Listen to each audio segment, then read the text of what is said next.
Story time audio ബുക്സിലേക്ക് എല്ലാവർക്കും സ്വാഗതം. CV നിർമ്മലയുടെ സായുജ്യം, അദ്ധ്യായം 37. നീ ജോലി വേണ്ടെന്ന് വെക്കുകയാണെന്ന് പറഞ്ഞിട്ട് എന്തായി? അമ്മിണി ചോദിച്ചു. അബുദാബിയിൽ തിരിച്ചെത്തിയിട്ട് ഏതാനും മണിക്കൂറുകളെ ആയിട്ടുള്ളൂ. മറ്റു വിശേഷങ്ങളൊക്കെ പറഞ്ഞു തീർത്തു. ഞാൻ അക്കാര്യം വീട്ടിൽ പറഞ്ഞു. അതിൻ്റെ റിസൾട്ടാണ് ചോദിച്ചത്. വീട്ടിലാർക്കും ഇഷ്ടപ്പെടില്ല, എനിക്കറിയാമായിരുന്നു. ഇപ്പോൾ നല്ല പോലെ ചുരുത്തി കൊടുക്കുന്നില്ലേ? നല്ല കറവിയുള്ള നേരത്ത് ആരെങ്കിലും കിടാവിനെ കൊടുത്തു കളയുമോ? ഞാനും പ്രതീക്ഷിത. പിന്നെ എന്തൊക്കെ പറഞ്ഞു? ജോലി ഉപേക്ഷിക്കേണ്ടത് എപ്പോഴാണെന്ന് അവർ പറയും. മംഗല്യഭാഗ്യം അടുക്കാഞ്ഞിട്ടാ എൻ്റെ കല്യാണം അവർ നടക്കാത്തത്. അതിനു മുമ്പ് ഞാൻ സ്വയം ശ്രമിച്ചാൽ പ്രതാപനെ കൊല്ലിച്ചതുപോലെ ഈശ്വരൻ ഇനിയും വല്ല കടുങ്കയും ചെയ്യും. കിട്ടുന്ന സമയത്ത് പരമാവധി സമ്പാദിക്കാൻ നോക്കുക. നിനക്ക് നല്ല തന്തേണമായിട്ട് പറഞ്ഞുകൂടായിരുന്നോ ജോലി രാജിവെക്കാൻ തീരുമാനിച്ചെന്ന്? അവരെന്ത് ചെയ്യും? ഒന്നും ചെയ്യാനില്ല. ജോലി രാജിവെച്ച് പോയാൽ എന്തു ചെയ്യും? കുത്തുവാക്കും പ്രാക്കും കേൾക്കണമല്ലോ എന്ന് ഓർത്തിട്ടാ. അല്ലെങ്കിൽ വന്നപ്പോഴേ ഞാൻ പാക്കപ്പ് നടത്തിയേനെ. ഇതുതന്നെയല്ലേ മോളെ ഞാനും നിന്നോട് പറഞ്ഞത്, വീട്ടിൽ പോയി നിൽക്കുന്നതിനേക്കാൾ നന്ന് ഇവിടം തന്നെയാണെന്ന്. എന്ന് വെച്ച് ആയുഷ്കാലം മുഴുവൻ ഇവിടെ ജീവിക്കാൻ ഒക്കുമോ അമ്മിണി? എന്തായാലും കുറച്ചു കാലം കൂടി നിൽക്ക്. നിനക്ക് സ്വന്തമായിട്ട് നല്ലൊരു ബാങ്ക് ബാലൻസ് ഉണ്ടാക്കിക്കൊണ്ട് പോ. എടി, വീട്ടുകാർ പുച്ഛിച്ചാൽ ഇറങ്ങിപ്പോയി 4-5 ലക്ഷം മുടക്കി ഒരു വീട് വിലയ്ക്ക് വാങ്ങി ഒരു ഗൂർഖയും കാവൽ നിർത്തി ജീവിച്ച് കാണിച്ചു കൊടുക്കണം. അത്രയൊന്നുമില്ലെങ്കിൽ ഒരു വിമൻസ് ഹോസ്റ്റലിൽ പോയി ജീവിക്കാനുള്ള ഭാഗ്യമൊക്കെ ഉണ്ടാക്കിക്കൊണ്ടേ ഞാൻ പോവൂ. പിന്നെ അമ്മാമ്മയുടെ മകൾ ഷിരഞ്ജിനിയെക്കുറിച്ച് ഞാൻ പറഞ്ഞിട്ടില്ലേ? അവളുടെ വിവാഹം എന്തെങ്കിലും നടത്തുമ്പോൾ ആവശ്യം വേണ്ട സ്വർണവും. അമ്മാമ്മ എന്നെ ഒരുപാട് സഹായിച്ചിട്ടുണ്ട്. ഞാൻ ഗൾഫിൽ വരാനുള്ള കാരണം തന്നെ അമ്മാമ്മയാണെന്ന് പറയാം. എൻ്റെ അനുജത്തിമാരെല്ലാം അവരാഗ്രഹിച്ചതുപോലെ വിവാഹം കഴിച്ചയച്ചു. ശ്രീരഞ്ജിനിയും എനിക്ക് അനുജത്തി തന്നെ. അതൊന്നും വേണ്ടെന്ന് ഞാൻ പറയുന്നില്ല. പക്ഷെ നിനക്കും ഒരു സമ്പാദ്യം ഉണ്ടായിരിക്കണം. അതല്പം കൂടിയിരിക്കുന്നത് കൊണ്ട് ദൂഷ്യമൊന്നുമില്ല. നിനക്ക് ജോലിയൊന്നും കിട്ടിയില്ലെങ്കിൽ ഒരു നഴ്സറി സ്കൂൾ തുടങ്ങണമെന്ന് തോന്നിയാൽ, ഒരു തയ്യൽ കേന്ദ്രം തുടങ്ങണമെന്ന് തോന്നിയാൽ അതിനൊക്കെയുള്ള മൂലധനം കരുതിയിരിക്കണം. വിമലയൊന്നും മിണ്ടിയില്ല. എന്തായാലും 1 വർഷം കൂടിയേ താൻ ഗൾഫിൽ നിൽക്കുമെന്ന് അവൾ തീരുമാനിച്ചു. അത്രത്തോളം അടുത്തു കഴിഞ്ഞു. അടുത്ത ദിവസം ഹോസ്പിറ്റലിൽ ഡ്യൂട്ടിയിലായിരിക്കുമ്പോൾ അമ്മിണിക്കൊരു കമ്പി സന്ദേശം. അമ്മിണി അതൊപ്പിട്ട് വാങ്ങുമ്പോൾ വിമലയും അടുത്തുണ്ടായിരുന്നു. ആരുടെയാ ടെലഗ്രാം? വീട്ടിൽ നിന്നാണെന്ന് തോന്നുന്നു. അമ്മിണി ടെലഗ്രാം പൊട്ടിച്ചു നോക്കി. വിമല അവളുടെ മുഖത്തേക്ക് തന്നെ നോക്കുകയായിരുന്നു. കണ്ണുകളിൽ ഒരു നടുക്കം ദൃശ്യമായി. മുഖത്ത് പെട്ടെന്നൊരു വിളർച്ച, അഗാധമായ വേദനയുടെ പിടച്ചിൽ, ചുണ്ടുകളിൽ നേരിയ വിറയൽ. എല്ലാം ഒരു നിമിഷാർത്ഥത്തേക്ക് മാത്രം. അമ്മിണി വിദൂരതയിലേക്ക് എന്നവണ്ണം നോക്കി. അനേകായിരം മൈലുകൾക്കകലെയാണ് ആ നോട്ടം പതിയുന്നതെന്ന് തോന്നുമായിരുന്നു. ഒരു കടിച്ചടക്കൽ. മുഖത്ത് നിസ്സംഗതയുടെ മൂക്കുപടം വീണു. എന്താ അമ്മിണി? വിമല അല്പം മറിച്ച് ചോദിച്ചു. എൻ്റെ ഭർത്താവ് മരിച്ചു. വിമലയ്ക്ക് നെഞ്ചിലൊരു കത്തലുണ്ടായി. പകപ്പോടെ അവൾ വീണ്ടും വീണ്ടും അമ്മിണിയെ നോക്കി. അവിശ്വസ്തത നിറഞ്ഞ നോട്ടം. അമ്മിണി കമ്പി അവളെ ഏൽപ്പിച്ചു. വിമല നോക്കി. സത്യമാണ് വാർത്ത. അമ്മിണിക്ക് എന്താണ് കൂസലില്ലാത്തത്? അവൾ നടന്നു കഴിഞ്ഞു. വിമല അല്പനേരം അമ്മിണിയെ തന്നെ നോക്കി നിന്നു. അവൾ ജോലിയിൽ വ്യാപൃതയായിരുന്നു. ഒന്നും സംഭവിക്കാത്തതുപോലെ. വിമലയെ തുടർന്നു. ഒരു കണക്കിന് ആശ്വാസം തോന്നി. അമ്മിണി അലമുറയിട്ട് കരഞ്ഞെങ്കിൽ, സഹിക്കാൻ വയ്യാത്ത ദുഃഖം അവൾക്കുണ്ടായെങ്കിൽ താൻ എന്തു ചെയ്യുമായിരുന്നു? എന്നും തന്നെ അലട്ടിയിട്ടുള്ള പ്രശ്നമാണ് കരയുന്നവരെയും ദുഃഖിക്കുന്നവരെയും ആശ്വസിപ്പിക്കേണ്ടത് എങ്ങനെയെന്നുള്ള വിമ്മിട്ടം. പലപ്പോഴും അത് വലിയ ടെൻഷൻ ഉളവാക്കിയിട്ടുണ്ട്. ഒരാൾ കരയുമ്പോൾ വെറുതെ നോക്കി നിൽക്കുന്നത് ശരിയല്ല. ആശ്വാസവചനങ്ങളിലെ പൊള്ളത്തരം ശരിക്കറിയാവുന്നതിനാൽ അതിന് മുതിരുകയില്ല. കൈ പിടിച്ചെന്നമർത്താം, അതിൽ കൂടുതൽ വയ്യ. ഇവിടെ ആ ബുദ്ധിമുട്ടുകളൊന്നുമില്ല. അമ്മിണി സാധാരണ പോലെ ജോലി ചെയ്യുന്നു, തമാശ പറയുന്നു, ചിരിക്കുന്നു. ഭർത്താവിൻ്റെ മരണം അവളിൽ മനസ്സിലൊരു പോറൽ പോലും ഏൽപ്പിച്ചിട്ടില്ലേ? അത്രത്തോളം ഉണ്ടായിരുന്നുള്ളോ ആ ബന്ധത്തിൻ്റെ ആഴം? ഇടയ്ക്കിടെ വിമല അമ്മിണിയെ നിരീക്ഷിച്ചു. ഇല്ല, ഭാവമാറ്റങ്ങളൊന്നുമില്ല. അമ്മിണി ക്രൂരയാണെന്ന്, സ്നേഹമില്ലാത്തവളാണെന്ന്, കഠിനഹൃദയാണെന്ന് ആദ്യമായി വിമലയ്ക്ക് തോന്നി. അമ്മിണിയോട് സംസാരിക്കാൻ ഒരു വിമ്മിട്ടം. ഭർത്താവ് മരിച്ച നിമിഷങ്ങൾക്ക് മുമ്പ് മാത്രം അറിഞ്ഞ ഒരു സ്ത്രീയോടെന്ന പോലെ വേണ്ടേ സംസാരിക്കാൻ? പക്ഷേ ആ മൂഡിലല്ല അമ്മിണി. മണിക്കൂറുകൾ കടന്നുപോയിക്കൊണ്ടിരിക്കുന്നു. ഉച്ചഭക്ഷണവും ചായയുമെല്ലാം അമ്മിണി പതിവ് പോലെ കഴിച്ചു. ഒന്നിനും കുറവ് വരുത്തിയില്ല. അമ്മിണി വിവാഹിതയായിരുന്നെന്ന് വിമലയ്ക്കറിയാം. ഭർത്താവുണ്ട്, ബന്ധുക്കളുണ്ട്, സഹോദരങ്ങളുണ്ട് എന്നൊക്കെ പറഞ്ഞിട്ടുള്ളത്. സന്തുഷ്ടമായ കുടുംബം എന്നേ വിചാരിച്ചുള്ളൂ. അമ്മിണിയുടെ കണ്ണുകളിൽ എന്നും ദുഃഖം മരവിച്ചു കിടന്നിരുന്നു. ഒരിക്കൽ ചോദിച്ചു, ഭർത്താവുമായി അകൽച്ചയിലാണോ? വീട്ടിലെന്തെങ്കിലും പ്രശ്നങ്ങളുണ്ടോ എന്നൊക്കെ. മറുപടി ഒരു നനുത്ത ചിരിയായിരുന്നു. ഭർത്താവിൻ്റെ വീട്ടുകാരുമായി രമ്യതയിലാണെന്നറിയാം. ഭർത്താവിൻ്റെ സഹോദരങ്ങളെക്കുറിച്ച് വാചാലയാകാറുണ്ട്. അവർക്ക് പഠിക്കാനും വീട്ടുചെലവിനും പണം അയച്ചു കൊടുത്തുകൊണ്ടിരുന്നത് അമ്മിണിയാണല്ലോ. അവൾക്കെല്ലാവരോടും സ്നേഹമായിരുന്നു. അമ്മിണിക്ക് കുട്ടികളില്ലാത്തതിൻ്റെ ദുഃഖമാണെന്നായിരുന്നു ധാരണ. കുട്ടികളില്ലാത്തതല്ല, കുട്ടികൾ തൽക്കാലം വേണ്ടെന്ന് വയ്ക്കുകയാണെന്നാണ് ഒരിക്കൽ പറഞ്ഞതായി ഓർക്കുന്നു. കുറച്ച് പണം സമ്പാദിക്കണം, കുട്ടികളുണ്ടായാൽ ജോലിക്ക് തടസ്സമാവും. സമ്പാദ്യവുമായി നാട്ടിൽ ചെന്ന് ജീവിതം തുടങ്ങുമ്പോൾ മതിയല്ലോ കുട്ടികൾ. പിന്നീടൊരിക്കൽ തങ്ങൾക്ക് കുട്ടികളുണ്ടാവില്ല എന്ന് ദുഃഖത്തോടെ പറഞ്ഞതും ഓർമ്മയുണ്ട്. ഒരുപാട് നിഗൂഢതകൾ നിറഞ്ഞതാണ് അമ്മിണിയുടെ ജീവിതമെന്ന് തോന്നിയിട്ടുണ്ട്. പലതും മറച്ചു വെച്ചതുപോലെ. ഭർത്താവിനെക്കുറിച്ച് സംസാരിക്കാറേയില്ല. അതേക്കുറിച്ച് പരാമർശം വല്ലതും ഉണ്ടായാൽ ഒഴിഞ്ഞു മാറുകയായിരുന്നു അമ്മിണി. ഇപ്പോഴിതാ ഭർത്താവിൻ്റെ മരണവാർത്ത അറിഞ്ഞതിന് ശേഷമുള്ള നിസ്സംഗത. എപ്പോഴെങ്കിലും ചോദിക്കണമെന്ന് വിമല ഉറച്ചു. ജോലി കഴിഞ്ഞ് ക്വാർട്ടേഴ്സിലെത്തി പണികളെല്ലാം ഒതുക്കി ആഹാരവും കഴിച്ച് കിടക്കാൻ നേരത്താണ് ഒരവസരം ഒത്തുകിട്ടിയത്. ലൈറ്റ് അണച്ചിട്ടില്ല. അമ്മിണി അല്പനേരം എന്തോ വായിച്ചു. പിന്നെ ഗാഢമായ ചിന്തയിൽ മുഴുകി. വിമല ഇടയ്ക്കിടെ ശ്രദ്ധിക്കുന്നുണ്ടായിരുന്നു. അമ്മിണിയുടെ മുഖം വിഷാദഭരിതമായിരുന്നു. വിമല എഴുന്നേറ്റ് അവളുടെ കിടക്കയിൽ ചെന്നിരുന്നു. അറിഞ്ഞിട്ടും അമ്മിണി മുഖം തിരിച്ചില്ല. എന്താ ആലോചിക്കുന്നേ? വിമല മൃദുവായി ചോദിച്ചു. പഴയ ചില കാര്യങ്ങൾ. അമ്മിണി മുഖത്ത് നോക്കാതെ പറഞ്ഞു. നൊമ്പരപ്പെടുത്തുന്നതാണോ?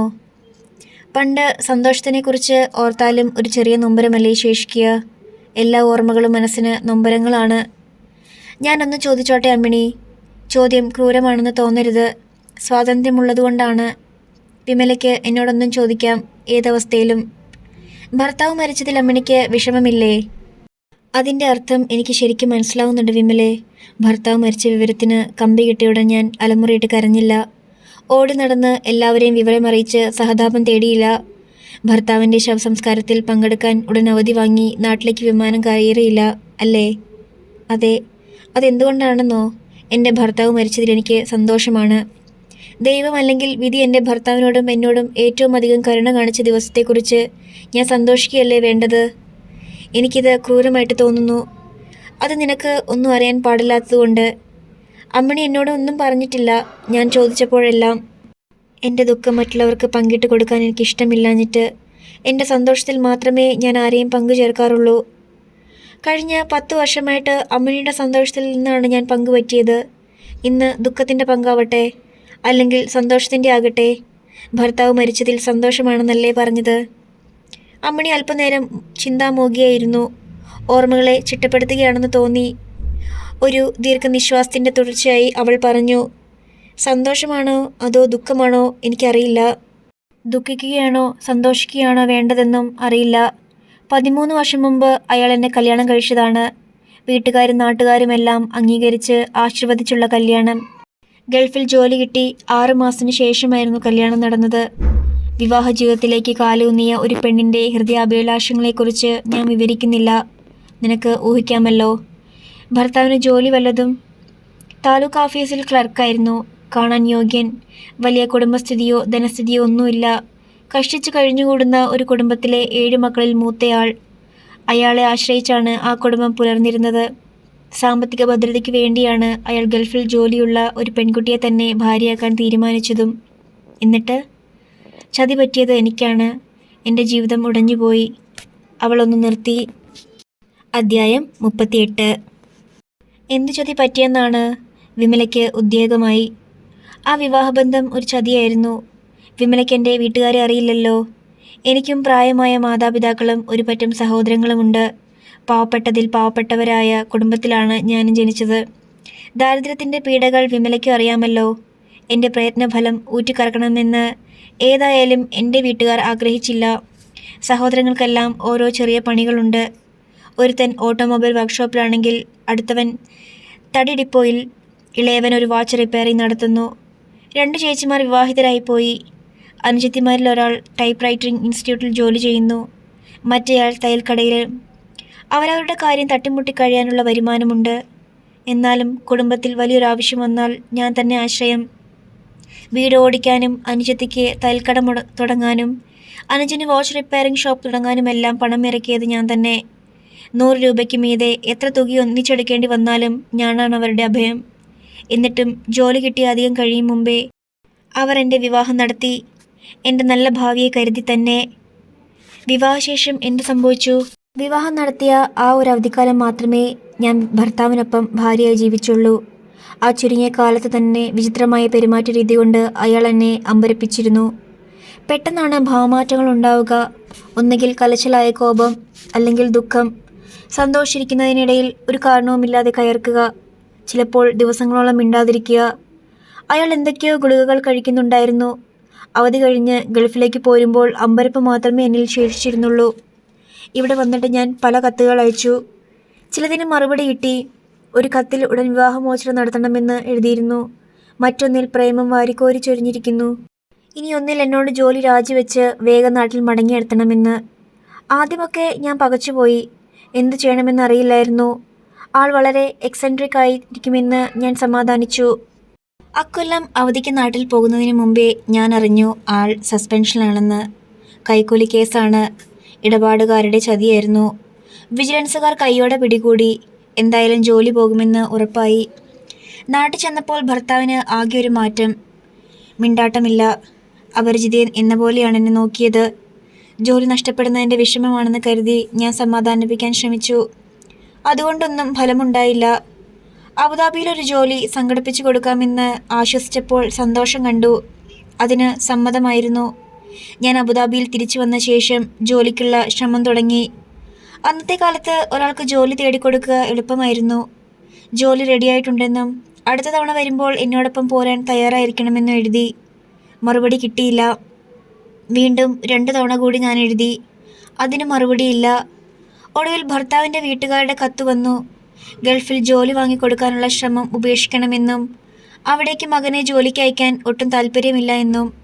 എനിക്കുണ്ടായ കോപതാപങ്ങൾക്ക് കണക്കില്ല. അമ്മിണി നിർത്തി. ഏതാനും നിമിഷം എന്തോ ഓർത്തിരുന്നിട്ട് തുടർന്നു. അവധിക്ക് നാട്ടിൽ ചെന്നപ്പോഴറിഞ്ഞ വാർത്ത ഞെട്ടിക്കുന്നതായിരുന്നു. എൻ്റെ ഭർത്താവ് ഭ്രാന്താശുപത്രിയിലാണ്. ഞാൻ പോയി കണ്ടു. കൈകാലുകൾ ബന്ധിക്കപ്പെട്ട് അലറി വിളിച്ച് കാറിത്തുപ്പി കയ്യിൽ കിട്ടുന്നത് പിച്ച് ചീന്തിയുള്ള നിൽപ്പ്. പിന്നീടാണ് വിവരങ്ങളൊക്കെ അറിഞ്ഞത്. പാരമ്പര്യമായി ആ കുടുംബത്തിലുള്ളവർക്ക് മാനസിക രോഗമുണ്ട്. എന്നെ വിവാഹം കഴിക്കുന്നതിന് മുമ്പും പലതവണ അയാൾക്ക് ഈ രോഗം മൂർച്ഛിച്ചിട്ടുണ്ട്. അപ്പോഴെല്ലാം സ്ഥിരമായ ചികിത്സ കൊണ്ട് കുഴപ്പമില്ലാതെ പോയി. എല്ലായ്പ്പോഴും മരുന്ന് കഴിച്ചുകൊണ്ടിരുന്നത്. ജോലി നഷ്ടപ്പെട്ടത് അയാളെ വല്ലാതെ ഉലച്ചു. രോഗാവസ്ഥ കടുത്തു. അങ്ങനെയാണ് ഹോസ്പിറ്റലിൽ പ്രവേശിപ്പിക്കേണ്ടി വന്നത്. രോഗം മൂർച്ഛിച്ചു കഴിഞ്ഞാൽ ആൾ വല്ലാതെ വയലൻ്റ് ആവും. അടുത്ത് കിട്ടിയാൽ ആളുകളെ ഉപദ്രവിക്കും. അന്ന് രാത്രി ഞാൻ കരഞ്ഞതിന് കണക്കില്ല. ഒരു ഭ്രാന്തൻ്റെ ഭാര്യയായി ഞാൻ, എൻ്റെ ഭാവി, എൻ്റെ സങ്കല്പത്തിൽ പണിതുകൊണ്ടിരുന്ന എൻ്റെ കുടുംബം, അതെല്ലാം പേടിപ്പെടുത്തുന്ന ചേഷ്ടകളോടെ അറപ്പുളവാക്കുന്ന പ്രാകൃത രൂപവുമായി എൻ്റെ മനസ്സിൽ തെളിഞ്ഞു നിന്ന് അലറി വിളിച്ചു. ആ രാത്രിയിൽ ഞാൻ പലതും തീരുമാനിച്ചു. ഒന്നുകിൽ ആത്മഹത്യ ചെയ്യുക, അല്ലെങ്കിൽ വിവാഹമോചനം നേടുക. ഒരു ഭ്രാന്തൻ്റെ കൂടെ ആ രോഗം സുഖപ്പെട്ടാലും മനഃശാന്തിയോടെ ജീവിക്കാനാവില്ലെന്ന് ഞാൻ തീർച്ചപ്പെടുത്തി. ഭ്രാന്തൻ്റെ മക്കളെ പ്രസവിക്കാനും ഞാൻ ഒരുക്കമല്ലായിരുന്നു. മാനസിക രോഗം ആ കുടുംബത്തിന് പരമ്പരാഗതമാണെങ്കിൽ എൻ്റെ ഭർത്താവിനോട് കൂടി അത് അവസാനിക്കട്ടെ. കരച്ചിലടങ്ങിയപ്പോൾ വൈരാഗ്യമായി. ഈ ചതിക്ക് പകരം വീട്ടണ്ടേ? അറിഞ്ഞുകൊണ്ട് കെണിയിൽപ്പെടുത്തുകയായിരുന്നില്ലേ? വിവാഹമോചനം നടത്തുകയാണ് വേണ്ടത്. ആ വഴിക്ക് നീങ്ങാൻ എൻ്റെ ബന്ധുക്കൾ ഉൾപ്പെടെ പലരും പ്രേരിപ്പിക്കുകയും ചെയ്തു. എനിക്കത് സാധിക്കുമായിരുന്നു. ഭർത്താവിൻ്റെ വീട്ടുകാരും എതിർപ്പൊന്നും പ്രകടിപ്പിച്ചില്ല. ആ മനുഷ്യൻ്റെ അമ്മ എൻ്റെ കാല് പിടിച്ച് കരഞ്ഞ് മാപ്പ് ചോദിച്ചു. ചതിക്കാൻ വേണ്ടി അവരൊന്നും ചെയ്തില്ല. എല്ലാ അമ്മമാരെ പോലെയും ആ അമ്മയും തൻ്റെ മകൻ വിവാഹിതനായി കാണാൻ ആഗ്രഹിച്ചു. വിവാഹത്തോടെ ഒരുപക്ഷെ അയാൾ പൂർണ്ണമായി സുഖപ്പെട്ടേക്കാമെന്നും അവർ കരുതി. കുടുംബത്തിൻ്റെ അത്താണിയാണയാൾ. ആ കുടുംബത്തിൻ്റെ പിന്നീടുള്ള സ്ഥിതി അതിദയനീയമായിരുന്നു. പറക്കമുറ്റാത്ത 6 കുട്ടികൾ, ആഹാരത്തിനും വസ്ത്രത്തിനും പോലും ബുദ്ധിമുട്ടിയ ദിവസങ്ങൾ. അറിയാതെ അവരെൻ്റെ വേദനയായി. എങ്കിലും വിദഗ്ധമായി ഞാൻ കബളിക്കപ്പെട്ടല്ലോ എന്ന ചിന്തയും എന്നെ ഭരിച്ചിരുന്നു. അനേക രാത്രികൾ ഉറക്കമുളച്ചു കിടന്ന് ഞാൻ ആലോചിച്ചു. ഓരോ ദിവസവും ഓരോ തീരുമാനങ്ങൾ. അടുത്ത ദിവസത്ത് അത് വെട്ടിത്തിരുത്തി മറ്റൊരു തീരുമാനത്തിലേക്ക്. അവസാനം ഞാനെടുത്ത തീരുമാനം ഇതായിരുന്നു: ഒരു ബലിയാടാവുക. വിവാഹമോചനത്തിന് ശ്രമിച്ചതേയില്ലേ? ഇല്ല വിമലേ. അത്യന്തം ആഗ്രഹിച്ചെങ്കിലും എനിക്കതിന് സാധിച്ചില്ല. എല്ലാ മാസങ്ങളിലും ഞാൻ ആ വീട്ടിലേക്ക് പണം അയച്ചു. അവർക്ക് വേണ്ടി ജോലി ചെയ്തു. അവർക്ക് വേണ്ടി ഞാൻ എൻ്റെ ജീവിതം തീരെഴുതി. വലിയ നഷ്ടബോധത്തോടെയാണ് ഞാനത് ചെയ്തുകൊണ്ടിരുന്നത്. എനിക്ക് ആകെ കൂടി കിട്ടിയ ജീവിതമല്ലേ. എന്നാലും ഓരോ തവണയും അവധിക്ക് ആ വീട്ടിൽ ചെല്ലുമ്പോൾ അവരുടെ സ്നേഹവും ആദരവും അനുഭവിക്കുമ്പോൾ എനിക്ക് തോന്നും അതെനിക്ക് നഷ്ടപ്പെട്ടിട്ടില്ലെന്ന്, എനിക്ക് ലാഭമാണ് ഉണ്ടായതെന്ന്. ഹൃദയം നിറഞ്ഞ സമ്പത്തിയോടെയേ ഞാൻ മടങ്ങിയിട്ടുള്ളൂ. അമ്മിണിയുടെ ഭർത്താവിന് പിന്നീടൊരിക്കലും സ്ഥിരബുദ്ധി വീണ്ടു കിട്ടിയില്ലേ. പല ആശുപത്രികളിൽ മാറി മാറി ചികിത്സിച്ചു. ചിലപ്പോൾ കുറച്ച് ആശ്വാസമുണ്ടാവും, ചിലപ്പോൾ ഇരട്ടി കണ്ട് മൂർച്ഛിക്കും. ഒടുവിൽ വീട്ടിൽ കൊണ്ടുവന്നാക്കി. ഒരിടങ്ങിയ മുറിയിൽ കാലുകൾ ചെങ്ങലക്കിട്ട് ഇത്രയും കാലം കഴിഞ്ഞു. അലറിച്ചിരിച്ചും കരഞ്ഞും പാട്ടുപാടിയും കൂവിയാർത്തും കടന്നുപോയ ജീവിതം. അവധിക്ക് പോകുമ്പോഴെല്ലാം ഞാൻ കാണാറുണ്ട്. എല്ലാവരോടും ആക്രമണവാസന പ്രകടിപ്പിക്കാറുള്ള ആൾ എൻ്റെ മുമ്പിൽ മാത്രം ശാന്തനായിരുന്നു. അയാളുടെ വീട്ടുകാരെ പോലും അത് അത്ഭുതപ്പെടുത്തിയിട്ടുണ്ട്. എന്നോടൊന്നും സംസാരിക്കുകയില്ല, വെറുതെ തുറച്ചു നോക്കിയിരിക്കും. ഞാൻ എന്തു കൊടുത്താലും വലിച്ചെറിയുകയില്ല. ഒരിക്കൽ എൻ്റെ മുമ്പിലിരുന്ന് ഒരു കുഞ്ഞിനെ പോലെ വാവിട്ട് കരഞ്ഞു. അന്ന് എനിക്കും കരച്ചിൽ വന്നു. എനിക്ക് ഏറ്റവും സങ്കടം തോന്നിയ ദിവസം അതായിരിക്കുമെന്ന് തോന്നുന്നു. പിന്നീടൊരിക്കൽ ഞാൻ കഴിക്കാൻ കൊടുത്ത റൊട്ടിയിൽ നിന്ന് ഒരു കഷ്ണം മുറിച്ച് എനിക്ക് തരികയുണ്ടായി. അന്നും എനിക്ക് എൻ്റെ മനസ്സിൽ വിതുമ്പൽ അടക്കി വയ്ക്കാൻ കഴിഞ്ഞില്ല. അമ്മയുടെ സ്വരം തെല്ലു പതറി, കൺപീലികൾ നനഞ്ഞു. ഒരു പക്ഷേ അയാളുടെ ഭ്രാന്ത് പിടിച്ച മനസ്സിൻ്റെ ഒരു കോണിൽ എന്നോടിത്തിരി സ്നേഹം സൂക്ഷിച്ചു വച്ചിരിക്കാം. ആർക്കും അറിയില്ലല്ലോ. ഞെട്ടറ്റത്ത് വീഴാൻ മടിച്ച് 2 വലിയ കണ്ണീർ തുള്ളികൾ അവളുടെ കണ്ണുകളിൽ കുടുങ്ങിക്കിടന്നു. വിമല വിഷമത്തോടെ അവളുടെ കൈത്തലം പിടിച്ചമർത്തി. ആ മനുഷ്യൻ മരിച്ചു, എൻ്റെ ഭർത്താവ്. എത്രയോ വർഷങ്ങൾ ദുരിതത്തിൽ അമർന്നു കിടന്ന ആ ജീവിതം ചെങ്ങലയിൽ നിന്ന് മോചിതനായി. ഞാൻ സന്തോഷിക്കുകയല്ലേ വിമലയെ വേണ്ടത്? അത് ക്രൂരമാണോ? മനസാക്ഷിക്ക് നിരക്കാത്തതാണോ? നെഞ്ചുമുട്ടിയാണ് ചോദ്യം. പൊട്ടിക്കരഞ്ഞേക്കും. ഒരു തലോടൽ മതി, അല്ലെങ്കിൽ ഒരാശ്വാസവാക്ക്. വിമലയ്ക്ക് കണ്ണു നിറയും പോലെ തോന്നി. അവൾ അമ്മിണി കാണാതിരിക്കാൻ മുഖം തിരിച്ചു കളഞ്ഞു. അമ്മിണിയുടെ മുമ്പിൽ ചുരുങ്ങി ചെറുതായതുപോലെ അവൾക്ക് തോന്നി. താൻ ആര്? കുടുംബാംഗങ്ങളുടെ സ്വാർത്ഥതയ്ക്കും സുഖത്തിനും വേണ്ടിയാവാം ഇത്രയും കാലത്തെ പ്രയത്നഫലം നൽകിയതിൽ ഊറ്റം കൊള്ളുന്നവൾ, നഷ്ടങ്ങളെ ഓർത്ത് വിലപിക്കുന്നവൾ, ഭാവിയെക്കുറിച്ചുള്ള സങ്കല്പത്തിൽ നിരാശയും ശൂന്യതയും ഊതിക്കയറ്റി വീർപ്പിച്ച് ഭവവിഹുരയാകുന്നവൾ. അമ്മിണിയോ? അവൾ ആർക്കു വേണ്ടി ജീവിച്ചു? അവളുടെ ലാഭം എന്ത്? അവൾ ഒരിക്കൽ പറഞ്ഞ മുലക്കുഞ്ഞുങ്ങളോ? വിമലയ്ക്ക് ആത്മനിന്ദ തോന്നി. അദ്ധ്യായം 39. ഇനി അവധിക്ക് നാട്ടിലേക്ക് പോകേണ്ടി വരില്ല എന്നുറപ്പിച്ചുകൊണ്ടാണ് വിമല നാട്ടിലേക്ക് പോയത്. ഭാവി ജീവിതത്തെക്കുറിച്ച് ഒരു പ്ലാൻ മനസ്സിൽ തയ്യാറായി വരുന്നുണ്ട്. അതൊന്ന് ചിട്ടപ്പെടുത്തി ആസൂത്രണം ചെയ്യണം. അതിന് വേണ്ടത്ര സമയവും ഉണ്ട്. അമ്മാമ്മയെ കാണാൻ പോയപ്പോൾ വിമല പറഞ്ഞു, ഞാൻ ഗൾഫിൽ നിന്ന് മടങ്ങിപ്പോരാൻ തീരുമാനിച്ചു. എന്നായാലും മടങ്ങിപ്പോരേണ്ടതല്ലേ? അത് പ്രത്യേകിച്ച് തീരുമാനിക്കാൻ എന്തിരിക്കുന്നു? എന്തായാലും എന്നത് ഇനി വേണ്ട. ഇത്തവണ മടങ്ങിപ്പോയി കഴിഞ്ഞാൽ അടുത്ത വർഷം ഞാൻ വരുന്നത് അവധിക്കായിരിക്കില്ല. പിന്നെ ജോലി രാജിവെച്ചിട്ട് നാട്ടിൽ സ്ഥിരതാമസമാക്കാനുള്ള വരവായിരിക്കും. നീ ശരിക്കും തീരുമാനിച്ചതാണോ? അതെ, നീ താമസിച്ചു പോയി എന്നാണ് എൻ്റെ അഭിപ്രായം. 2 വർഷം മുമ്പേ വേണ്ടിയിരുന്നു ഇത്. വീട്ടിലാരും സമ്മതിക്കാഞ്ഞിട്ടല്ലേ? ഇത്തവണ സമ്മതിച്ചോ? ഞാനിതുവരെ പറഞ്ഞില്ല. സമ്മതിച്ചാലും ഇല്ലെങ്കിലും എൻ്റെ തീരുമാനത്തിന് മാറ്റമില്ല. 10-12 വർഷമായില്ലേ നീ മരുഭൂമിയിൽ കടന്നിട്ട്? അവിടെ നിന്നിട്ട് ജീവിതം തീർന്ന പോലെ തോന്നുക. ജോലി ഉപേക്ഷിച്ച് വരുമ്പോഴായിരിക്കും നീ നിൻ്റെ വീട്ടുകാരുടെ തനി നിറം കാണാൻ പോകുന്നത്. അതും കാണാമല്ലോ. അതെത്ര സുഖമായിരിക്കില്ല മോളെ. നിന്നെ അവർ എരിഞ്ഞു പൊഴിക്കും. ജോലിയും ശമ്പളവും ഉണ്ടായിരുന്ന കാലത്ത് നിന്നെ ആരും വകവെച്ചിട്ടില്ല. അപ്പോൾ അതെല്ലാം ഉപേക്ഷിച്ച് വരുന്ന നിനക്ക് കിട്ടാൻ പോകുന്ന സ്വീകരണം ഗംഭീരമായിരിക്കാതെ വയ്യ. എല്ലാം എനിക്കറിയാം, നേരിടാൻ തയ്യാറുമാണ്. വീട്ടുകാരെ ഭയന്ന് എല്ലാ കാലവും അന്യനാട്ടിൽ ജീവിക്കാൻ പറ്റുമോ? പേടിക്കണമെന്നല്ല പറഞ്ഞത്. അവരുടെ സ്വരത്തേക്കാൾ ഉച്ചത്തിലായിരിക്കണം നിന്റെ സ്വരം. എന്നാലേ നിനക്ക് നിലനിൽക്കാനൊക്കൂ. എൻ്റെ ശബ്ദത്തിനൊരു പരിധിയുണ്ടല്ലോ. അത് നിന്റെ മാതാപിതാക്കളുടെ അടുത്ത് മതി. സഹോദരങ്ങളുടെ മുമ്പിൽ ഒട്ടും ശബ്ദം താഴ്ത്തേണ്ട. നിന്റെ തല അല്പമെങ്കിലും കുനിയുന്നു എന്ന് കണ്ടാൽ എല്ലാവരും നിന്റെ തോളിൽ ചാടിക്കയറും. എനിക്കറിയാം. നീ ഏതായാലും വീട്ടിൽ പറയണം. തീർച്ചപ്പെടുത്തിയെന്ന് തന്നെ അറിയിക്ക്. വിമല ഗൾഫിലേക്ക് മടങ്ങും മുമ്പ് വീട്ടിലക്കാര്യം പറഞ്ഞു. അടുത്ത തവണ ഞാൻ വന്നാൽ പിന്നെ തിരിച്ചു പോക്കില്ല. എന്ന് വെച്ചാൽ ജോലി ഉപേക്ഷിച്ച് പോരുകയാണെന്നോ? ഗംഗാധരന് അമ്പരപ്പ്. അതെ. കഴിഞ്ഞ തവണയും നീ ഇത് തന്നെയല്ലേ പറഞ്ഞത്? അതെ. നിനക്കെന്താടി ഭ്രാന്ത് പിടിച്ചോ? മാധവിയമ്മ ഇടപെട്ടു. ഭ്രാന്ത് പിടിക്കാതിരിക്കാനാണ്. നീ ജോലി ഉപേക്ഷിച്ച് പോന്നാൽ ഇവിടുത്തെ കാര്യങ്ങളൊക്കെ എങ്ങനെ നടക്കും? ആരും പട്ടിണി കിടന്ന് ചാവാൻ പോകുന്നില്ലെന്ന് എനിക്കറിയാം. അങ്ങനെയൊരു കാലം നമുക്കുണ്ടായിരുന്നു. എടി, നീ ഇപ്പോൾ പോന്നാൽ അജയൻ്റെ കാര്യം എങ്ങനെയാ? അജയൻ എന്തു പറ്റി? അവൻ MA പാസ്സായി നിൽക്കുമല്ലേ? അവനൊരു ജോലി വേണ്ടേ? അത് വേണം. അവനൊരു കോളേജ് ലെക്ചർ ആവണമെന്ന്. നല്ല കാര്യം. ഉദ്യോഗം കിട്ടണമെങ്കിൽ 1,00,000 കോഴ കൊടുക്കണം. അതാ റേറ്റ്. ഉദ്യോഗം കിട്ടിയിട്ട് വേണം അവൻ്റെ കല്യാണം നടത്താൻ. എന്നാലേ നല്ല സ്ത്രീധനം മേടിക്കാൻ ഒക്കത്തുള്ളൂ. 2,00,000 മേടിച്ച് കെട്ടണമെന്ന് അവൻ്റെ ആഗ്രഹം. നല്ല ആഗ്രഹം. നീ ജോലി ഇട്ടെറിഞ്ഞു പോന്നാൽ കല്യാണ ചെലവിനും മറ്റുമുള്ള പണം ഉണ്ടാക്കണ്ടേ? ആഘോഷമായിട്ട് നടത്തണം. ഈ വീട്ടിലെ അവസാനത്തെ കല്യാണമല്ലേ? അവസാനത്തേതോ? വിമല ആശ്ചര്യത്തിൽ നോക്കി. മാധവിയമ്മ ഒന്ന് പരിങ്ങി. അവസാനത്തേന്ന് വെച്ചാൽ ആൺമക്കളുടെ കാര്യമാ പറഞ്ഞേ. കല്യാണ ചെലവിൽ സ്ത്രീധന തുകയിൽ നിന്നും എടുക്കാമല്ലോ. 2,00,000 കിട്ടുന്നത്. ഇന്നത്തെ കാലത്ത് തന്തയും തള്ളയും സ്ത്രീധനക്കാശ് എടുക്കുവോ? അത് കെട്ടുന്നവനുള്ളതല്ലേ.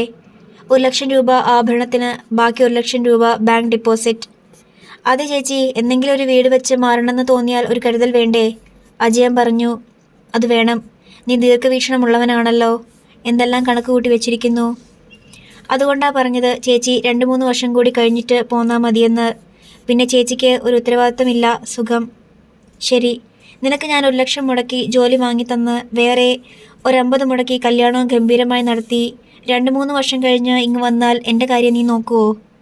എൻ്റെ കല്യാണം നീ നടത്തി തരുമോ? അതിന് ഞാനെന്തിനാ? അച്ഛനും അമ്മയും ഇല്ലേ? പിന്നെ നിനക്ക് വേണ്ടിയിട്ട് 1,00,000 രൂപ ഞാനെന്തിനാ മുടക്കുന്നത്? എനിക്കതുകൊണ്ട് എന്താ ഗുണം? ചേച്ചിയുടെ ഉത്തരവാദിത്തം തീരുമല്ലോ. മോനെ, എൻ്റെ ഉത്തരവാദിത്തം പണ്ടേ തീർന്നു കഴിഞ്ഞു. ഇനി നിനക്ക് എന്നോടാണ് ഉത്തരവാദിത്തം. ഞാനെടുത്ത വർഷം ജോലി മതിയാക്കി വരുമ്പോൾ നീ വേണം എൻ്റെ കാര്യങ്ങൾ നോക്കാൻ. ജോലി തീർത്തു പോരുന്ന കാര്യം നീ ആലോചിക്കണ്ട. അജയനൊരു ജോലി വേണ്ടേ? അല്ലെങ്കിൽ അവനെ MA വരെ പഠിപ്പിച്ചത് എന്തിനാ? മാധവിയമ്മ ചോദിച്ചു. പഠിപ്പിച്ചതാണോ ഞാൻ ചെയ്ത കുറ്റം? പഠിപ്പിച്ചത് സംസ്കാരം ഉണ്ടാവാനാ. അതവൻ ഇതുവരെ ഉണ്ടായിട്ടില്ല. ഞാൻ പണം മുടക്കിയത് പാഴ്. ഇനി മുടക്കിയാലും പാഴ്. ജോലിയില്ലെങ്കിൽ അമ്മയൊരു തൂമ്പ വാങ്ങിക്കൊട്. പറമ്പ് വാങ്ങിയിട്ടിട്ടില്ലേ? ചെന്ന് കിളയ്ക്കട്ടെ. കിളയ്ക്കാനാണോടി അവനെ പഠിപ്പിച്ചത്?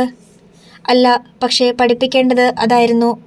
അവന് ഞാൻ ജോലിയും വാങ്ങിക്കൊടുത്ത് അവൻ്റെ കല്യാണ ചെലവും കൂടി നടത്തിക്കൊടുത്താൽ പോലും എൻ്റെ മോനെ ചേച്ചിയുടെ കാര്യം നോക്കാനോ എന്ന് ചോദിച്ചാൽ അവൻ എന്നെ തൊഴിച്ചെറിയും. നേരത്തെ പറഞ്ഞത് കേട്ടില്ലേ, ചേച്ചിയെ നോക്കാൻ അമ്മയും അച്ഛനും ഉണ്ടല്ലോ എന്ന്. അവൻ എന്തിനാണെന്ന്. ഭംഗിക്ക് വേണ്ടിയെങ്കിലും ചേച്ചിയെ ഞാൻ സഹായിക്കാം എന്ന് പറയാനുള്ള നന്ദിയും കൂറും അവനില്ലാതെ പോയി.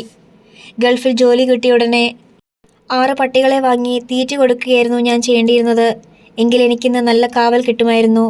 അന്ന് പക്ഷേ ആ ബുദ്ധി പോയില്ല. അതുകൊണ്ട് ഇന്ന് ഞാൻ ആരും ഏതുമില്ലാത്തവളായി അവിടെയും ഇവിടെയും ഇടമില്ലാതെ വലയുന്നു. എടി, നീ അവൻ്റെ കല്യാണം നടത്തിക്കൊടുക്കണ്ട. ഒരു ജോലി വാങ്ങിക്കൊടുത്താൽ മതി. എന്നിട്ട് ഇഷ്ടം പോലെ ആയിക്കോ. മാധവിയമ്മ ഒട്ടും കൂസാതെ പറഞ്ഞു. എന്തിനാ അവൻ്റേത് മാത്രമാക്കുന്നത്? എല്ലാവരുടെയും കല്യാണം ഞാൻ തന്നെയല്ലേ നടത്തിയത്. ഇനി അച്ഛനും അമ്മയ്ക്കും ഓരോ കല്യാണം കൂടി കഴിക്കാൻ പ്ലാനുണ്ടെങ്കിൽ അതും ഞാൻ നടത്തിത്തരാം. പ്രായമായത് കണക്കാക്കണ്ട. അമേരിക്കയിലൊക്കെ 60 കഴിഞ്ഞവരും തമ്മിൽ കല്യാണം നടക്കുന്നുണ്ട്. ഒരു 5 വർഷം കൂടി ഗൾഫിൽ ജോലി ചെയ്ത് അമ്മയ്ക്കുള്ള സ്ത്രീധന പണവും അച്ഛൻ്റെ കല്യാണ ചെലവ് കൂടി സംഘടിപ്പിച്ചുകൊണ്ട് പോന്നാൽ എൻ്റെ ഉത്തരവാദിത്തം ഏറെക്കുറെ തീരുമല്ലോ. മൂദേവി, അധിക പ്രസംഗം പറഞ്ഞാലുണ്ടല്ലോ. മാധവിയമ്മ കൈ ഒങ്ങിക്കൊണ്ട് ചെന്നു. അടിച്ച് ചെകിടി ഞാൻ പൊളിക്കും. അതമ്മയ്ക്ക് സാധിക്കും, ചെകിടി പൊളിക്കാൻ. പക്ഷേ പുകയുന്ന കവിളൊന്ന് തലോടി തരാൻ അമ്മയുടെ കൈ അനങ്ങുകയില്ല. അമ്മ നേരത്തെ പറഞ്ഞല്ലോ അജയൻ്റേത് ഈ വീട്ടിൽ നടക്കുന്ന അവസാനത്തെ കല്യാണമാണെന്ന്. അമ്മയുടെ മനസ്സിലിരിപ്പ് എനിക്ക് ശരിക്കും മനസ്സിലായി. ശരിക്കും. മാധവിയമ്മയുടെ നാവടഞ്ഞു. അടുത്ത വർഷം ജോലി മതിയാക്കി പോരണമെന്ന തീരുമാനത്തോടെയാണ് വിമല അബുദാബിയിലേക്ക് മടങ്ങിയത്. അമ്മിണിയോട് വിവരങ്ങളെല്ലാം പറഞ്ഞു. നീ പോകുന്നത് തന്നെയാണ് നല്ലത്. 4-5 കൊല്ലം കൂടി പണിയെടുത്തിട്ട് നീ പോകാൻ ഒരുമ്പെട്ടാൽ അവർ പറഞ്ഞേക്കും വല്ല ഷെയർ ഹോമിലും അഭയം തേടാനുള്ള പണം കൂടി സംഘടിപ്പിച്ചുകൊണ്ടേ നീ അങ്ങോട്ട് ചെല്ലാവൂ എന്ന്. അമ്മിണി പറഞ്ഞു. ഒരു തവണ കൃഷ്ണദാസിൻ്റെ വീട്ടിൽ പോയപ്പോൾ വിമല പ്രമീളയെയും ദാസിനെയും തൻ്റെ തീരുമാനം അറിയിച്ചു. അവരും അവളെ അനുകൂലിക്കുകയാണുണ്ടായത്. ഒന്നുകിൽ വിമല ജോലി ഉപേക്ഷിക്കാതെ തന്നെ നാട്ടിൽ ചെന്നൊരു കല്യാണവും കഴിച്ച് ഭർത്താവിനൊരു വിസയും സംഘടിപ്പിച്ചുകൊണ്ട് ഇങ്ങോട്ട് തന്നെ പോരുക, കൃഷ്ണദാസ് പറഞ്ഞു. അങ്ങനെയൊരു സങ്കല്പം പോലും ഇല്ല, വിമല അറിയിച്ചു. എന്നാൽ മടങ്ങിപ്പോകുന്നത് തന്നെ നല്ലത്. ഏതാനും മാസങ്ങൾക്ക് ശേഷം വിമലയ്ക്ക് അമ്മയുടെ കത്ത് കിട്ടി. സ്നേഹപൂർണമായ സംബോധനയ്ക്കും ക്ഷേമാന്വേഷണത്തിനും ശേഷം നാട്ടുവിശേഷങ്ങൾ വിവരിക്കലിനും ശേഷം ഇങ്ങനെ: മോളെ, ഒരു കാരണവശാലും നീ ജോലി ഉപേക്ഷിച്ച് പോരരുത്. കൈ നിറയെ പണമുള്ളപ്പോൾ നമ്മളതിൻ്റെ വില അറിയില്ല, ഇല്ലായ്മയിലാണ് അറിയുക. ഒരു 3 വർഷം കൂടി നീ അവിടെ നിൽക്ക്. അത് കഴിഞ്ഞ് ഇട്ടെറിഞ്ഞു പോരാമല്ലോ. അജയൻ്റെ കാര്യം നോക്കാൻ നീയല്ലാതെ ആരുണ്ട്? ഒന്നുമല്ലെങ്കിലും നിന്റെ കുഞ്ഞാങ്ങളെയല്ലേ അവൻ. കുഞ്ഞുനാളിലും നീയല്ലേ അവനെ വളർത്തിയത്. നീ പോയതിൽ പിന്നെ അവന് വലിയ വിഷമമാണ്. നീ വേണം അവനൊരു ഭാവി ഉണ്ടാക്കി കൊടുക്കാൻ, അത് മറക്കരുത്. വിമല കത്ത് ഒരാവർത്തി കൂടി വായിച്ചു. പിന്നെ തന്നെത്താൻ ഒന്ന് ചിരിച്ചു. മാസങ്ങൾ വേഗം കടന്നുപോയി. വിമല രാജിവെക്കുകയാണെന്ന് എഴുതി കൊടുത്തിരുന്നു. ഹോസ്പിറ്റൽ അധികൃതർ ജോലിയിൽ തുടരാൻ അവളെ നിർബന്ധിച്ചെങ്കിലും അവൾ വഴങ്ങിയില്ല. വിരലിലെണ്ണാവുന്ന ദിവസങ്ങളും അവസാനിച്ചു. പിരിഞ്ഞു പോരാൻ നേരം ആശുപത്രി ജീവനക്കാരുടെ വക ചെറിയൊരു യാത്രയയപ്പും സൽക്കാരവും. അത്ര തന്നെ. 12 കൊല്ലത്തെ പ്രവൃത്തിമണ്ഡലം തിരശ്ശീലയ്ക്കപ്പുറമായി. ഇനി വിട പറയൽ. ക്വാർട്ടേഴ്സിലെത്തിയ ശേഷം വിമല സാധനങ്ങൾ പാക്ക് ചെയ്തു തുടങ്ങി. അമ്മിണിയും അവളെ സഹായിച്ചു. അധ്യായം 40. കൃത്യം 7 ദിവസം മാത്രം. വിമല വിരലുകൾ എണ്ണി. ഓർക്കുമ്പോൾ ചെറിയൊരു ഉൾക്കിടിലം. എന്നേക്കുമായുള്ള മടക്കയാത്രയ്ക്ക് ഇനി 7 നാളെയുള്ളൂ. ഷോപ്പിങ്ങിനും 2-3 ദിവസം പോവും. ബാങ്കിടപാടുകൾ തീരണം. യാത്ര പറച്ചിലിന് 2 ദിവസം. ഒരു ദിവസം പ്രമീള ചേച്ചിയുടെ വീട്ടിൽ ചെന്ന് താമസിക്കണം. ഒരു ദിവസം കടപ്പുറത്ത് ചെലവഴിക്കണം, തനിച്ച്. 12 വർഷത്തെ ഓർമ്മകൾ അയവിറക്കാൻ, തന്നിലേക്ക് തിരിഞ്ഞു നോക്കാൻ, നേട്ടങ്ങളും കോട്ടങ്ങളും തട്ടിക്കിഴിക്കാൻ. ഷോപ്പിങ്ങിന് അമ്മിണിയും കൂടി. അവസാനത്തെ ദിവസം ലീവെടുത്ത് പ്രമീളയും കൃഷ്ണദാസും ചെന്നു. 4 പേരും കൂടിയാണ് ഷോപ്പിംഗ് കോംപ്ലക്സുകളിൽ കയറിയിറങ്ങിയത്. നിനക്കൊരു 3-4 കൊല്ലത്തേക്ക് വേണ്ടുന്ന വസ്ത്രാഭരണങ്ങളൊക്കെ എടുത്തോണം. നാട്ടിൽ ചെന്നിട്ട് വാങ്ങാമെന്ന് വിചാരിക്കണ്ട, അമ്മിണി പറഞ്ഞു. അതെന്താ? നിന്റെ വീട്ടുകാർ നിന്നോട് കൂടെ കൂടെ കാശ് ചോദിച്ചുകൊണ്ടിരിക്കും ഓരോ ആവശ്യത്തിന്. നീ കൊടുക്കുന്നില്ലെന്ന് വയ്ക്കുക. പിന്നെ നീ ഒരു സാരിയോ മാലയോ ഒക്കെ വാങ്ങിച്ചാൽ പിന്നെ നിനക്കവിടെ ചെന്ന് പൊറുക്കണ്ടേ? രാത്രിയോടെ ഷോപ്പിംഗ് അവസാനിച്ചു. പിറ്റേ ദിവസം രാവിലെ കൃഷ്ണദാസിനെയും പ്രമീളയെയും കണ്ട് ഔപചാരികമായി യാത്ര പറയാൻ വിമല പുറപ്പെട്ടു. വിമല വരുമെന്ന് അവർ പ്രതീക്ഷിച്ചിരുന്നു. അവൾക്ക് വേണ്ടി ഒരു ഡിന്നർ ഒരുക്കുകയും ചെയ്തിരുന്നു. എല്ലാവരുടെയും മനസ്സിൽ വിഷാദം തുളുമ്പിയിരുന്നെങ്കിലും പുറമെ ആഹ്ലാദം പ്രകടിപ്പിച്ചു. ഉച്ചത്തിലുള്ള സംഭാഷണം, ചിരി.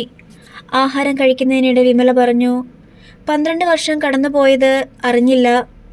എന്നാലും പുറകോട്ട് തിരിഞ്ഞു നോക്കുമ്പോൾ എന്തെല്ലാം അനുഭവങ്ങളാണ്. 12 വർഷം മുമ്പ് ഒരു കെണിയിലകപ്പെട്ട് ഞാൻ ഈ വീട്ടിൽ അഭയം തേടിയത് മുതൽ. ആൻറ്റി, വർഷങ്ങൾ പോയത് എങ്ങനെയാ അറിയാത്തത്? റിബ്ഹാൻ വിങ്കിളിനെ പോലെ ഉറക്കമായിരുന്നോ? റോഷൻ കളിയാക്കി ചോദിച്ചു. തീരെ അറിയാതിരുന്നതും മറ്റുമല്ല. റോഷൻ്റെ മുഖം കാണുമ്പോൾ എനിക്ക് വർഷങ്ങൾ കടന്നുപോയത് മനസ്സിലാവും. ഞാനിവിടെ വന്നപ്പോൾ റോഷൻ ഒരു കൊച്ചുകുട്ടിയായിരുന്നു. കളിയാക്കാനൊന്നും അറിഞ്ഞുകൂടാ. ഞങ്ങളൊക്കെ കളിയാക്കിയാൽ നാണിച്ചു ചിണുങ്ങും. ഇന്നോ റോഷൻ ആരാ? മൂക്കിനും താഴെ മീശ പൊടിച്ചിരിക്കുന്നു. ചെക്കൻ വലുതായി. ഇനി കല്യാണം അങ്ങ് നടത്തിയാൽ മതി, വിമല പറഞ്ഞു. മിണ്ടി റോഷനെ കളിയാക്കി ചിരിച്ചു. നീ ചിരിക്കണ്ട മിണ്ടി. നീയാ റോഷനെ കടത്തി വെട്ടിയത്. പെണ്ണങ്ങ് വളർന്നുപോയി. റോഷനേക്കാൾ മുമ്പേ നിന്റെ കല്യാണം വേണം നടത്താൻ. എനിക്കപ്പോഴേ സമ്മതമാ. മിണ്ടി ദാസിനെയും പ്രമീളയെയും നോക്കിയിട്ട് കണ്ണിറക്കി. ആ വെള്ളം വാങ്ങി വെച്ചേക്ക്. 30 വയസ്സാവാതെ ഇവളുടെ കല്യാണം ഞാൻ നടത്തി കൊടുക്കൂല, റോഷൻ ഗൗരവം നടിച്ചു പറഞ്ഞു. ഞങ്ങൾ തീരുമാനിക്കാം നിങ്ങൾ രണ്ടിനെയും കെട്ടിക്കണോ വേണ്ടയോ എന്ന്. സമയമാകുമ്പോൾ നടത്തുകയും ചെയ്തോളാം, പ്രമീള ചൊടിച്ചു. മതി, ധാരാളം മതി. കാവി പുതപ്പിച്ച് സന്യാസാശ്രമത്തിലോട്ട് വിടരുതെന്നേ അപേക്ഷയുള്ളൂ, റോഷൻ തിരിച്ചടിച്ചു. രാത്രിയിൽ എല്ലാവരുമൊത്ത് വിമല വളരെ സമയം സംസാരിച്ചിരുന്നു. പഴയ ഓരോരോ ഓർമ്മകൾ അയവിറക്കി. ആ രാത്രി വിമല അവിടെ ഉറങ്ങി. പിറ്റേന്ന് വിമല പോകാനൊരുങ്ങി. കുട്ടികളോട് യാത്ര പറഞ്ഞു. ആൻറ്റി പോവാ, ഭാഗ്യമുണ്ടെങ്കിൽ ഇനിയെങ്കിലും കാണാം. കത്തയക്കണമെന്നൊന്നും ഞാൻ പറയുന്നില്ല, വല്ലപ്പോഴും ഒരു ഓർമ്മ, അത് മതി. റോഷനും മിണ്ടിയും വിഷാദത്തോടെ നിന്നു. ഞങ്ങൾ തീർച്ചയായും കത്തയക്കും ആൻറ്റി. പിന്നെ ഞങ്ങളെ നാട്ടിലേക്ക് എന്നെങ്കിലും വരാതിരിക്കില്ലല്ലോ, അപ്പോൾ ആൻറ്റിയെ വന്ന് കാണും, മിണ്ടി പറഞ്ഞു. പ്രമീളയോടും കൃഷ്ണദാസിനോടും യാത്ര പറയാൻ വിമല നന്നേ വിഷമിച്ചു. ദാസേട്ടനെയും ചേച്ചിയെയും ഞാൻ ഒരിക്കലും മറക്കില്ല. നിങ്ങളല്ലേ എന്നെ രക്ഷിച്ചത്, എനിക്കൊരു ജീവിതമുണ്ടാക്കി തന്നത്. ഇല്ലെങ്കിൽ എൻ്റെ ഗതി എന്താകുമായിരുന്നു? ജീവിച്ചിരിക്കുമായിരുന്നോ എന്ന് പോലും അറിഞ്ഞുകൂടാ, വിമല ഗദ്ഗദത്തോടെ തുടർന്നു. കൂടപ്പിറപ്പുകളുടെ സ്നേഹം എനിക്ക് കിട്ടിയിട്ടില്ല. ദാസേട്ടനും ചേച്ചിയും എനിക്കെൻ്റെ ജ്യേഷ്ഠനും ജ്യേഷ്ഠത്തിയുമായിരുന്നു. മതി, വിഷമം തോന്നിയിട്ട് പ്രമീള തടഞ്ഞു. പൊയ്ക്കോ, യാത്ര അയക്കാൻ ഞങ്ങൾ വരും, അപ്പോൾ മതി ഞങ്ങളെ വിഷമിപ്പിക്കലൊക്കെ. പ്രമീള കണ്ണു തുടച്ചു. ഞാൻ ഏതെങ്കിലും വിധത്തിൽ നിങ്ങളെ വേദനിപ്പിച്ചിട്ടുണ്ടെങ്കിൽ എന്നോട് ക്ഷമിക്കണം. വിമല സാരിത്തുമ്പുകൊണ്ട് കണ്ണടച്ച് ഇറങ്ങി. ക്വാർട്ടേഴ്സിൽ ചെന്നപ്പോൾ അമ്മിണി ജോലിക്ക് പോയി കഴിഞ്ഞിരുന്നു. വിമല ഹോസ്പിറ്റലിലെത്തി അമ്മിണിയെ കണ്ടു. പിന്നെ ഹോസ്പിറ്റലിലെ സഹപ്രവർത്തകരെ എല്ലാം കണ്ട് യാത്ര പറഞ്ഞു. ചില പരിചിതമായ വാതിലുകളും ജനലുകളും ഭിത്തികളും കിടക്കുകളുമെല്ലാം വിഷാദത്തിൻ്റെ പ്രതീകം പോലെ തോന്നി. ഉച്ച തിരിഞ്ഞപ്പോൾ അവൾ ക്വാർട്ടേഴ്സിലേക്ക് പോന്നു. സായാഹ്നത്തിൽ വിമല നഗരത്തിലേക്കിറങ്ങി. വെറുതെ നഗരത്തിൽ ചുറ്റിക്കറങ്ങി. ഷെയ്ഖ് സയ്യിദ് സ്ട്രീറ്റ്, സാര ജമാസത്ത്, സാര കോർണിഷ്, സാര ഷെയ്ഖ് ഹംദാൻ, എത്രയോ വർഷങ്ങളായി പരിചിതമായി തീർന്ന വീഥികൾ. അവൾ ബീച്ചിലെത്തി. ഒരു വശത്ത് ഹോട്ടലുകളുടെ നിര. Corniche hotel, hotel Hilton, Meridien hotel, Khalidiya palace, gardens. അങ്ങനെ ദൂരെ മീന സെയ്ദ്. സാദിയാത്ത് ഐലൻഡിലേക്ക് പുറപ്പെടുന്ന ബോട്ട്. മഹാനഗരം സായാഹ്നത്തിൻ്റെ ഉല്ലാസത്തിൽ ഉണർന്നു കിടന്നു. കടൽ ഭിത്തികളിൽ വന്നടിക്കുന്ന തിരമാലകളെയും നോക്കി വിമല അങ്ങനെ നിന്നു. നീലാകാശത്തിന് കീഴെ അതിവിസ്തൃതമായ നീലക്കടൽ. കടലിലേക്ക് നോക്കിയിരിക്കെ പണ്ട് പ്രതാപൻ പറഞ്ഞതോർത്തു. കടലാണ് മിക്കപ്പോഴും ഒരഭയം. ലോകത്ത് എല്ലാവരോടും പിണങ്ങി തനിച്ചിരിക്കാൻ പറ്റിയ ഒരിടം. ഇവിടെ ഈ കടലിന് മുമ്പിൽ വന്നിരിക്കുമ്പോൾ മനുഷ്യൻ്റെ ക്രോധത്തിനും മോഹത്തിനും ദുഃഖത്തിനും ഒരു വിലയുമില്ല എന്ന് തോന്നും. ഞാനും ഈ മണൽത്തരികളിലൊന്ന്. എല്ലാത്തരം അനുഭവങ്ങളും ഓർമ്മയിൽ അനുഭൂതികളായി മാറുന്ന ജാലവിദ്യയും ഇവിടെ തന്നെ. പ്രതാപനെ ആദ്യം കണ്ടത് ഈ കടൽക്കരയിൽ വെച്ചാണല്ലോ. നെഞ്ചിലൊരു നേറിയ നൊമ്പരത്തിൻ്റെ നൂഴില വലിഞ്ഞു പൊട്ടി. പിന്നെയും എത്രയോ തവണ ഇവിടെ വെച്ച് തമ്മിൽ കണ്ടിരിക്കുന്നു. പ്രതാപൻ ഇന്നെവിടെയാണ്? എവിടെ? എങ്ങോട്ടാണ് പോയത്? എത്രയോ കോടി മനുഷ്യർ കടന്നുപോയി. അവരെല്ലാം എവിടേക്കാണ് പോയത്? ശിശുവായിരുന്നപ്പോഴേ നിഷ്കളങ്കമായ നറുപുഞ്ചിരിയോ, ബാല്യത്തിൻ്റെ വാശിപ്പൂണ്ട കരച്ചിലോ, കൗമാരത്തിൻ്റെ നെടുവീർപ്പുകളോ, യൗവനത്തിൻ്റെ പുളകങ്ങളോ, വാർദ്ധക്യത്തിൻ്റെ നിസ്സഹായതയോ യാതൊന്നും ശേഷിപ്പിക്കാതെ അവരെല്ലാം എവിടെ മറഞ്ഞു? ഈശ്വര, ജനനമരങ്ങളുടെ നിഗൂഢത മനുഷ്യനെ എത്രയധികം വിഹ്വലനാക്കുന്നു. ഓരോന്നും ആലോചിച്ച് മണലിൽ വിരൽ കുത്തി വരച്ചും നിറകണ്ണുകൾ തൂവാല കൊണ്ടൊപ്പിയും ഏറെ നേരം അവൾ അവിടെയിരുന്നു. ഭൂമിയിൽ വെളിച്ചം മങ്ങി തുടങ്ങിയപ്പോൾ വിമല ക്വാർട്ടേഴ്സിലേക്ക് മടങ്ങി. അമ്മിണി ജോലി കഴിഞ്ഞെത്തിയിരുന്നു. നീ എന്താ വൈകിയത്? അമ്മിണി ചോദിച്ചു. വെറുതെ കടൽക്കരയിലിരുന്നു. കടലിനോട് പരാതി പറഞ്ഞും കരഞ്ഞും അടുത്തോ? കടൽ വല്ല മറുപടിയും പറഞ്ഞോ? ഒന്നും പറഞ്ഞില്ല. പക്ഷെ ഞാൻ കേട്ടു. കടൽ എനിക്ക് നൽകിയ സ്വാന്തനം എത്ര വലുതായിരുന്നു. നീ ഒരു കവിത എഴുതിക്കൊണ്ടുപോ. അവിടെ ചെന്നിട്ട് വല്ല മാസികയിലും കൊടുക്കാം.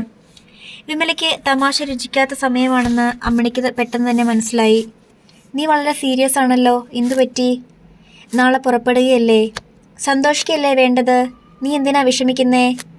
രാത്രിയിൽ അവർ ഒന്നിച്ച് ഭക്ഷണം കഴിച്ചു. ഉറങ്ങാൻ കിടന്നപ്പോൾ അമ്മിണി പറഞ്ഞു, ഇന്ന് നമുക്കൊന്നിച്ചുറങ്ങാം. നാളെ ഞാൻ തനിച്ചല്ലേ? അവൾ വിമലയോടൊപ്പം വന്നു കിടന്നു. രണ്ടുപേർക്കും ഉറക്കമില്ല. ഓരോ കാര്യങ്ങൾ സംസാരിച്ചു കിടന്നു. അമ്മിണി ഇടയ്ക്ക് ഉപദേശിച്ചു, നീ നാട്ടിലേക്ക് ജീവിക്കാനായി ചെല്ലുകയാണ്. ജീവിക്കാനായി എന്നത് പ്രത്യേകം ഓർക്കണം. അതിന് വലിയ അർത്ഥമുണ്ട്. അതിൽ മോഹവും പ്രതീക്ഷയും ലക്ഷ്യവുമുണ്ട്. നീ ആയുസിൻ്റെ പകുതി പോലും ജീവിച്ചു തീർത്തിട്ടില്ല. ജീവിതത്തോടൊരു കടപ്പാടുണ്ടല്ലോ, അത് മറക്കരുത്. അത് നിന്നോട് തന്നെ നിനക്കുള്ള കടപ്പാടാണ്. ഓരോ കാലങ്ങളിൽ സ്നേഹിക്കാൻ ഓരോരുത്തരുണ്ടാവും. നമ്മൾ സ്നേഹിക്കും. പലരും പിന്നീട് പിരിഞ്ഞു പോകുന്നവരായിരിക്കും. വേർപാടോർത്ത് ജീവിതകാലം മുഴുവൻ നിരാശപ്പെട്ട് ജീവിതം പാഴാക്കരുത്. ജീവിതത്തിൽ ഇനിയും ഒരുപാട് ആശിക്കാനും ഒരുപാട് ചെയ്തു തീർക്കാനുമുണ്ടെന്നറിയാൻ ഒരാത്മപരിശോധന നടത്തിയാൽ മതി. ആരെങ്കിലും അനീതി കാണിക്കുന്നുണ്ടെന്ന് തോന്നിയാൽ സർവ്വകരുത്തുമെടുത്ത് എതിർക്കുവാനും മടിക്കണ്ട. ജീവിച്ചിരിക്കുമ്പോൾ നമുക്ക് വേണ്ടി കരയാൻ നമ്മളെ കാണൂ. അത് ഓർമ്മ വേണം. നീ ഭർത്താവും കുഞ്ഞുങ്ങളുമൊത്ത് സുമംഗലിയായി ജീവിക്കുന്നത് സ്വപ്നത്തിലെങ്കിലും കാണാൻ ഞാൻ കൊതിച്ചിട്ടുണ്ട്. വിമല ഒന്നും മിണ്ടാതെ കേട്ടുകിടന്നു. പിന്നെയും അമ്മിണി എന്തൊക്കെയോ പറഞ്ഞുകൊണ്ടിരുന്നു. വിമല അവളുടെ കൈത്തണ്ടയിൽ ശിരസർപ്പിച്ച് വിശ്രമിക്കുന്ന ശിശുവിനെ പോലെ ശാന്തമായി കിടന്നു. ഇടയ്ക്ക് നിദ്രയും ജാഗ്രതയും തമ്മിലുള്ള സംഘർഷങ്ങൾക്കിടയിലെവിടെയോ ഒരു തേങ്ങൽ കേട്ടു.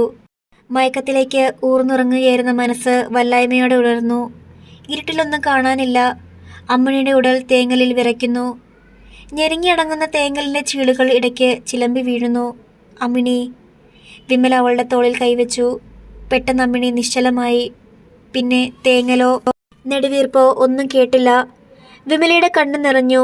നിസ്സാരമായ ആത്മസംഘർഷങ്ങളൊന്നും പുറത്തു കാണിക്കാത്ത മുഖമാണ് അമ്മിണിയുടേത്. ഒരേ മേൽക്കുരയ്ക്ക് കീഴിൽ എത്രയോ വർഷങ്ങൾ ഒന്നിച്ച് ദുഃഖങ്ങളും സന്തോഷങ്ങളും പരസ്പരം പകർന്ന് രഹസ്യങ്ങൾ കൈമാറിയും അന്യോന്യം ആശ്വസിപ്പിച്ചും ആവശ്യം വേണ്ടുന്ന ശരീരഭാഗം പോലെ ഒരവയം പോലെ ആയി തീർന്നിരുന്നല്ലോ.